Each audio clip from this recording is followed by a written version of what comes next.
What's up, good peoples? It's your boy, New Hat on Deck. Let's talk about this Dungeons and Dragons. I was shocked at this movie. This is the best movie I have seen in years. Now, you know me, I like fantasy shit in general. So, not all fantasy stuff. A lot of fantasy to me is kind of corny, but when it's done well, it's my favorite genre. Okay, I just like fantastical, magical, dodging bullets, that whole shit. That's really me. Okay, I love that stuff. So obviously, I was really feeling this film because I think it was executed very, very well. In fact, in the way that I haven't seen in years, there was a certain care to this movie. Let me just lower that for a second. But there was a certain care to this writing because to me, what makes a great film is, well, the acting I think is number one in a film. The acting and the script are very, very close, but I would actually give the edge to acting. I think that if you don't have good actors, your film is dead in the water, regardless. So I think the acting was good in this film for what it is. And I thought the script was also very good for what it was. The gentleman that wrote it, or the gentleman and the directors, did a fantastic job. I would say that script-wise, this is probably an 8 out of 10 movie for me personally. It's definitely up there. I definitely think this is some of the best writing I have seen in a long time in anything sort of action and fantasy oriented. And yes, that includes the Marvel stuff, for sure.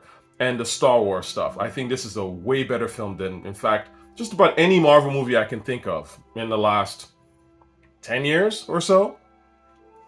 So yeah, very strong film. The jokes are pretty good. They're funny. It's an intelligent script, and again, you can tell a good movie right away. When I sat down and started watching this movie, within 5-6 minutes, I was like, "Oh, this is a good movie." You can just tell. And spoiler, it's the way that. Anyways, I don't really want to say too much, but it's the way the film starts. You know that you're in the hands of a capable writer, and this is to someone's comment because someone was like, "How can you like?" How could you watch only 50 minutes of a film and give up? Man, you can tell a good movie in 15 minutes. I study this shit for a living. You know what I'm saying? Like, I'm a screenwriter at heart. I went to school for this stuff. You can tell a movie is good within 15 minutes. Most of the time.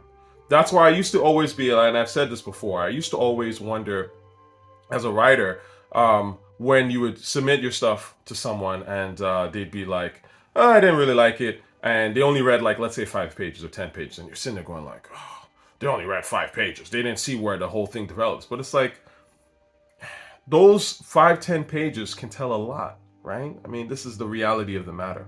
So anyway, great movie. I highly recommend it.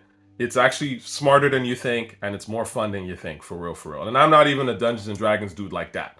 You know what I'm saying? Like, I'm definitely not the target audience in that. I mean, I like fantasy films, but I'm not like, a D&D nerd like that. Nothing against D&D folk. I'm familiar with what they do, but this was an excellent film. In fact, this is a great way to launch the D&D franchise. So I was shocked. Anyway, moving on. Shout out to ASAP and Little RZA. I saw some of the videos and stuff that ASAP put up in the pictures. He's a cute kid, you know what I mean? And what do I think of him naming his kid RZA? I mean, it's cool, like, to a certain extent, right? I mean, it's their kid. I don't really have an opinion where I'm mad either way.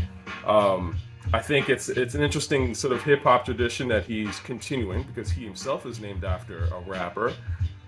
Clearly, hip hop is in his blood. I've said this before. This is why it's interesting to me to see where ASAP has become, because ASAP has definitely, as I Toach to drums. I said this years ago, okay, before this whole thing with Rihanna even happened. I was like, ASAP Star is going to continue to rise because he just has it. All that shit, the stardom quality was on Live Love ASAP. You knew it. If you listen to rap, you could just tell. And this is what I'm trying to say, like, it's interesting to me when I see these people, try to rate Nas and Jay and put them on these lists and these, pretend hip-hop heads. Because it's like, y'all don't even know. Like, you don't know. Like, you wouldn't even know an Illmatic if you heard it. Like, I'm going to be honest with you. Like, and that's part of the problem with groundbreaking artists, right? Is that most people don't really get it. It's over time that people start to get it, right? But they need that foothold.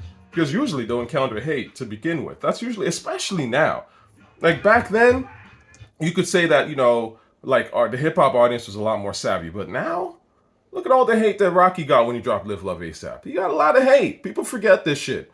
He even says himself, man, even around that time, he was a weirdo in the hood. Niggas was like, what is this dude on? Like the long hair, he gay, all this shit. I'm telling you, people will hate. When you come up with some new shit, when you're a new kind of thinker, I get that hate. You know what I'm saying? When I tell you, when I tell you certain shit, niggas like, look at this guy-toothed bastard and all, and all that shit. It just makes me laugh. But it's like, look, listen. At the end of the day, you have to be, confident. Don't be afraid, man. Because if you're really coming out with some new shit, people are going to hate. Trust me. You know what I'm saying? Like people are gonna be like, well, why are you doing that shit? Like, how dare you? Type of thing. So it comes with the territory. But anyway, shout out to ASAP. I think RZA's a funny name. I wonder what RZA thinks about it. No one has really, I think he hasn't made a statement about what he feels about being named after a famous rapper. But I think it's cute. And, in a way, as a regular person, like I personally wouldn't name my son after a rapper necessarily because I do think it kind of pigeonholes the kid in a way, and it's me sort of, infusing my tastes on the kid as opposed to the kid having, like, I would kind of give them something more substantial as a name, if that makes sense. Something that is an eternal sort of name that really means something to me, right? That isn't just like a taste kind of thing, because obviously I love a lot of rappers, but I wouldn't just name my son something like that. But again, I'm a civilian. I'm a regular cat. You know what I'm saying? ASAP Rocky is a star. Rihanna is a star. These people are famous. They're famous creatives. So they can do kind of whatever they want, right? And obviously, ASAP's kid is not going to live the regular life that my kid would live. You know what I'm saying? So they can get away with that. Like, you know what I'm saying? And that's fine. And like I said, it's an expression. It's a beautiful expression. And I like seeing them. They look good together, right? ASAP and Rihanna. And again, not that I give a fuck about that in a sense. I don't live my life through celebrities. But at the same time, of course, I'm a human being. And if I see something that's cute or, like just kind of appealing, I go, oh, okay, that's cute. That's nice. It's good to see them. Hopefully they're happy and hopefully the kid is being raised in a happy environment. And that's all one would ever want, right? Anyway, peace.